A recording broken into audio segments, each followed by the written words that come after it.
परमपिता बाबा की जय। आनंद मार्ग मिशन फाइस में आप सभी दादा एवं दीदी का स्वागत है और हमारी तरफ से नमस्कार। यदि आप संस्था की सत्यता को जानना चाहते हैं तो कृपया वीडियो को सब्सक्राइब और लाइक करने की निश्चित रूप से कृपा करें। अभी आपके पास सिर्फ 9-10 क्लिप यूट्यूब की आई है। इसके 22 पार्ट्स रेडी हो चुके हैं, धीरे धीरे आपके पास उपलब्ध हो रहे हैं। आप आनंद मार्ग मिशन फाइस यूट्यूब लिंक में जो भी सुनेंगे या देखेंगे वह 100% प्रूफ पर आधारित है। यदि आप चाहते हैं कि संपूर्ण जानकारी मिल सके तो आप यूट्यूब को लाइक एवं सब्सक्राइब अवश्य कर इस प्रयास को प्रोत्साहित करने की कृपा करें। गतांक से आगे पार्ट 11 आनंद मार्ग और श्री श्री आनंद मूर्ति जी परमपिता बाबा की जय। पिछले लेखों में यह बताया गया कि रूस की कम्युनिस्ट पार्टी की सरकारी एजेंसी KGB और पश्चिम बंगाल की कम्युनिस्ट पार्टी के तत्कालीन मुख्यमंत्री ज्योति बसु और कांग्रेस पार्टी की केंद्र की सरकार ने सरकारी एजेंसी CBI का दुरुपयोग कर आनंद मार्ग संस्था के संस्थापक श्री श्री आनंद मूर्ति जी एवं अनुयायियों को नेस्त नाबूद करने में अपना पूरा जोर लगा दिया। फिर भी जब उन्हें सफलता नहीं मिली तो उन लोगों ने हिम्मत नहीं हारी और समय का इंतजार करते रहे। साक्ष्य था कि किसी भी तरीके से संस्था को समाप्त किया जाए। भगवान भी धर्म की स्थापना और मानव कल्याण का कार्य करने वालों की कभी कभी बहुत करीब परीक्षा लेता है और अधार्मिक कार्य करने वालों से उनको परेशान करवाता रहता है।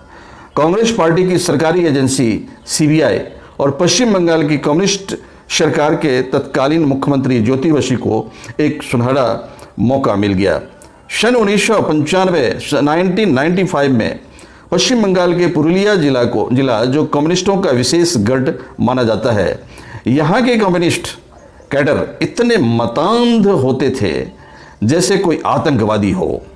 कम्युनिस्ट कैडर दिन दहाड़े उन लोगों को परेशान करते थे जो उनकी कम्युनिस्ट विचारधारा को नहीं मानते हैं। इस प्रकार के कम्युनिस्ट कैडरों ने आनंद मार्ग के 50 से ज़्यादा अनुयायियों और पूर्णकालिक सदस्यों की पूरे पश्चिम बंगाल में क्रूरता के साथ हत्याएं की है। इसमें अधिकतर हत्याएं सिर्फ आनंद नगर, बागलता, पुरुलिया में हुई है। इसी पुरुलिया में जो फेनेटिक या कट्टरवादी कम्युनिस्टों का गढ़ था, यहीं पर एक हवाई जहाज के द्वारा हथियारों का जखीरा गिराया जाता है।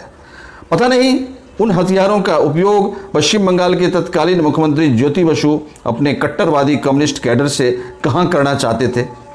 चूंकि इसकी कभी निष्पक्ष जांच नहीं हुई, इसलिए यह आज तक रहस्य ही बना हुआ है।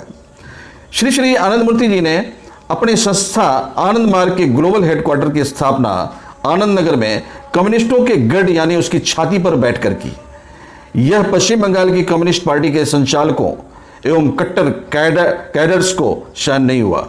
1995 के पुरुलिया आर्म्स ड्रॉपिंग केस में उस हवाई जहाज के द्वारा गिराए गए हथियार किसने मंगवाए थे, यह किसके लिए था और उन हथियारों का उपयोग कहां होने वाला था, यह सब आज तक सबके लिए रहस्य बना हुआ है।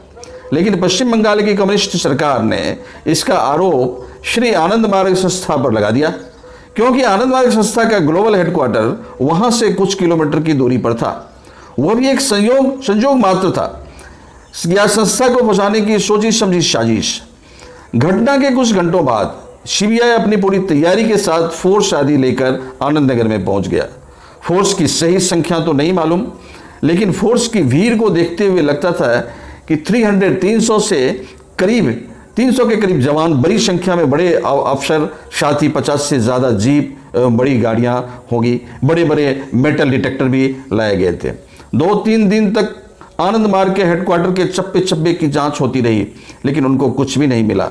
आश्चर्य तो यह है कि आनंद नगर हेडक्वार्टर के कुछ किलोमीटर दूर जहां हवाई जहाज के द्वारा हथियार गिराए गए थे, वहां पर कम्युनिस्ट का बहुत ज़्यादा प्रभाव था।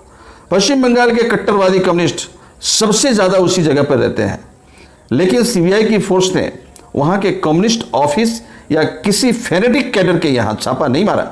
इसकी वजह थी कि पश्चिम बंगाल की कम्युनिस्ट सरकार और कांग्रेस की केंद्र की सरकार दोनों ने मिलकर आनंद मार्ग, उसके संस्थापक श्री श्री आनंद मूर्ति जी एवं संस्था के अनुयायियों को पूर्ण रूप से ध्वंस करने का संकल्प लिया था।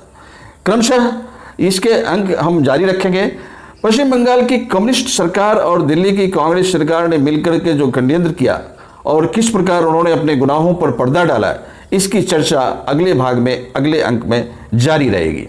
धन्यवाद। परमपिता बाबा की जय। नमस्कार।